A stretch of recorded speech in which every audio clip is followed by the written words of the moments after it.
Hello YouTube and welcome to a new video. I have a couple of positions to show you guys. They are from a tournament that I played a couple of days ago. They are from a local chess club tournament which I played on Monday. It is now Wednesday and I faintly remember the positions, so please bear in mind that these positions might not be exact, although I think at least the second one is very accurate. And this first one might not be the exact pawn structure, but I think it is a really I think it's the same when it comes to piece alignment and pieces, at least. And the tactic that I'm going to show you works just the same in this position. I think it is accurate, but I'm not 100% sure. So if my opponents tell me otherwise, I will not use that against them. This might be a bit off, but hey, that's what you get from playing rapid chess. So these games were 15 plus 10, and you don't really use a score sheet when you're playing 15 plus 10 or rapid games in general. You can, obviously, but I didn't, and no one else did. I should have, because they are valuable, these games as well. Although the calculation which is required isn't as good as in a classical game, obviously. But let's just dive right into it. The first position right here. So I had my bishop on d4 earlier, and I brought it back to g7 for one big reason, really. I had a tactical shot that I saw a couple of moves ago, and can you see or spot the tactic that I played and what I'm threatening to play in this position? So black to move. Please pause the video and I encourage you to find a solution. I'm going to wait 5 more seconds and then I'm going to continue with the solution. For those of you guys who are lazy out there, which includes me, actually. Anyways, the threat is to give a check on h6. The problem with this right now is that g5 is a threat to my position as well. So I can't play bishop h6 check immediately and win this bishop. I have to do something else.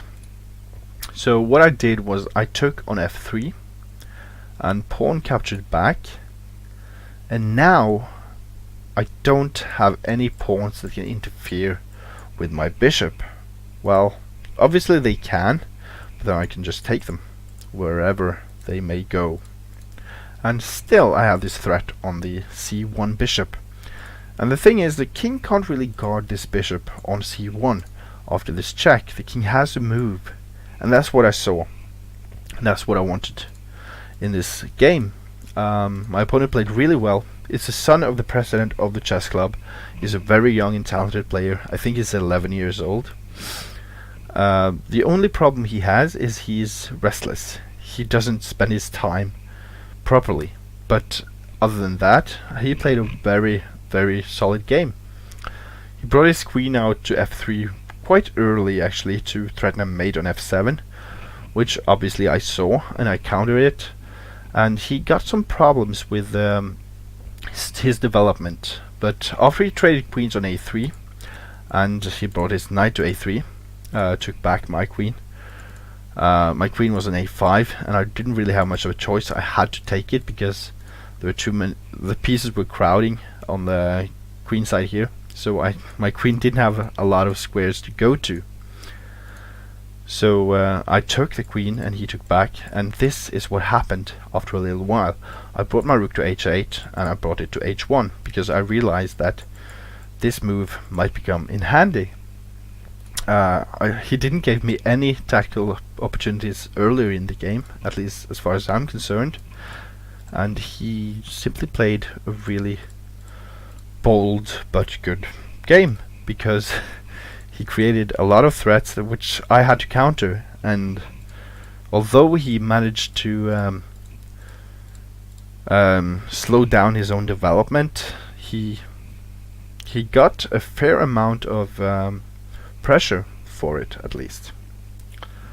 But here, after bishop h6 check, the king has to move. Then I take the bishop, rook takes rook, and bishop takes rook.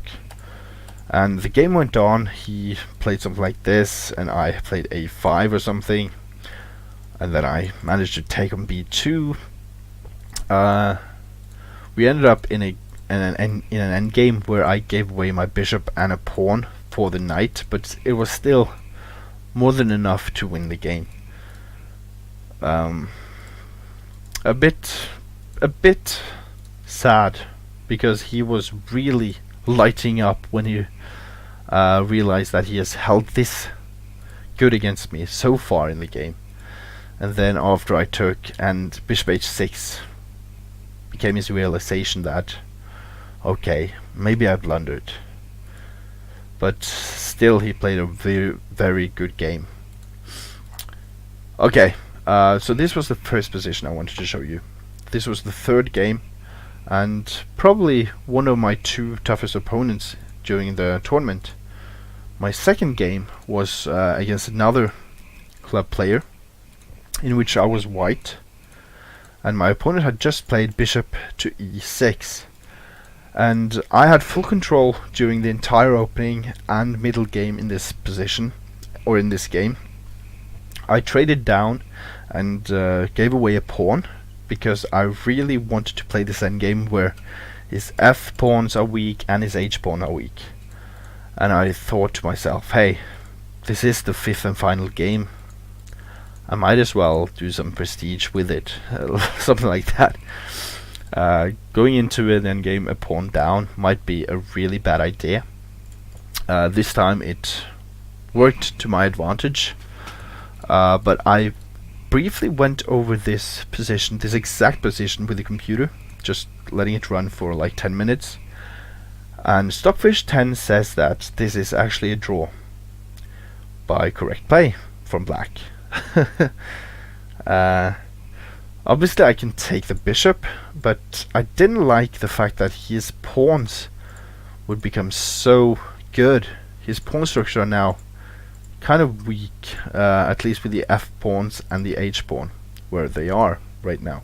But if I trade, his f pawn suddenly becomes an e pawn, and he has this huge pawn center in which it's really hard to play against. So I decided, without much thinking and without much calculation, actually, I still had a lot of time left on my clock, so I could have calculated other lines, such as bishop captures, pawn captures, king to g4, king to h5, and capturing on h6, trying to promote my pawn, and calculating which one works faster of these two opposite pawn storms. I probably didn't want to calculate that, and I also wanted my opponent to go inside of a trap. So I played bishop d3, and here my opponent played bishop captures h3. He had almost 3 minutes left on his clock, probably a bit more, but he is a really slow thinker, at least he says so himself. So after bishop captures h3, I think he did that without even blinking. But after that move, he's actually really lost. So g4 was my plan if he took on h3. And now you can see that this bishop is almost trapped. So the only move to consider is bishop to g2, in which he did not play. Actually, bishop g2 and now f3. And I think king to c5 now actually is a great move. So king to g3, bishop h1. This is a computer line. This is the drawing line. And now after king to d4, sorry, after king to h2, he can take here. So I have to play something else. I have to play either bishop to e4 or bishop to e2. If bishop to e4, then pawn comes up to d5, and after bishop to e2, he can actually play king to d4. So let's say bishop here, king here, king here, now king to h2, and here's the idea, king to e3, threatening my bishop, so if I take his, he will take mine, and these pawns might become very weak themselves. And I hadn't really thought this through, not at all, but I was lucky, and this shows what happens in amateur chess, because my opponent played king to d7 and I played king to g3. I don't know what this is, other than he doesn't want me to invade here with his king, or with my king, sorry. And h5 was his reply after king to g3. So he's saying that if I take here, he's going to get rid of his h-pawn, his weak h-pawn. After I take, he's going to play king to e4, e6 probably, and king to e5 if I give a check on f5. And at least he has a couple of pawns for the bishop. But in fact, he's already dead lost here, because if g captures h5. And notice the square.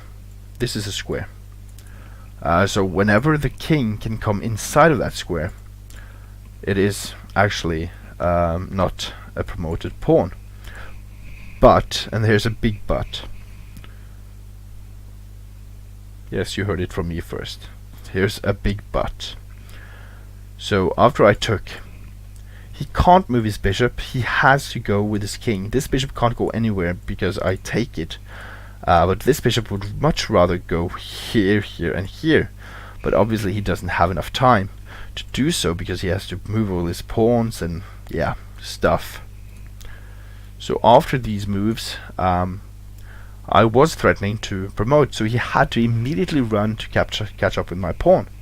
And then I took the bishop. Now he played something like c5. I played king to g4, he played d5, I played king to to f4, he played something like a5, I played bishop to f4, f5 I think, he played king to g8, I played king to e3, and I played, and he played, sorry, b5, and I played h7 check. I think it was at this point, after king to d3 I guess, that he threw in the towel. It isn't much else to do here because the king can't go anywhere without me promoting this pawn, and these 4 pawns alone can't really do any harm to my position. So I can trade my 3 pawns down here for these 4 pawns, doesn't matter. As soon as all those 4 pawns are gone, I can force the black king to either the corner here, right here, and then bring my bishop away, and he can take, but then I will have my king set up so that I can take here on the next move, and then here, and this pawn will promote. So even though if he had some stalemate tricks, it wouldn't count for much. And I think this just shows that amateur players really, at least when they're tired, like we were, this was the 5th and final game, shows that we really aren't that great at solving really easy problems with our positions. And I consider myself a fairly good endgame player, but that's just not the case in this game. I can't really say that I played an ounce of good chess in this endgame. But at least I won, and I won the tournament 5 out of 5. Luckily. I think this should have ended in a draw, and I am a bit disappointed that it didn't, because I would still win the tournament, and this guy, who has not beaten me so far in the local club, would have really gotten a boost, so to speak. And he is watching my channel, so hello. he is a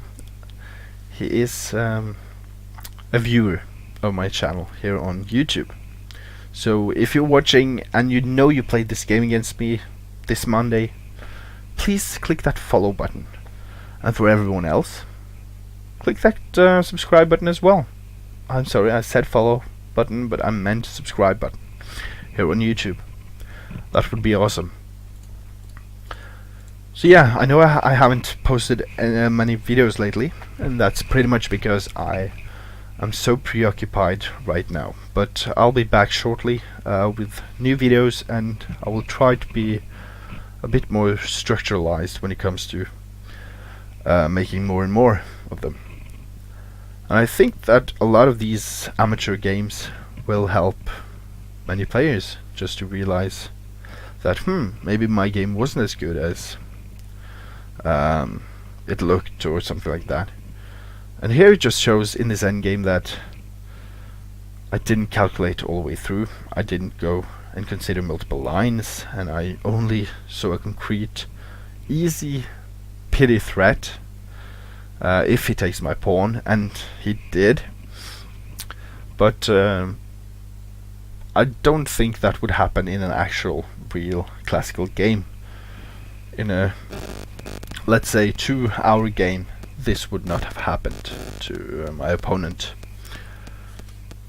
But yeah, it was a great tournament. We had lots of fun, and thank you everyone for playing, if you're out there. And to everyone else, feel free to subscribe, as I said, and go to twitch.tv/Norwegian Chess Giant and follow me there as well. Then you can see me live sometime and probably play against me. I'm playing against my viewers live, and I also play other stuff. Not games, just chess. Obviously, I only play chess on this channel and that channel on Twitch, but I play other stuff than just regular chess. Chess variants. Alright, thank you guys so much for watching. Please feel free to send me a request if you have any questions or a game that you would like me to analyze, anything like that. Yeah, just go for it.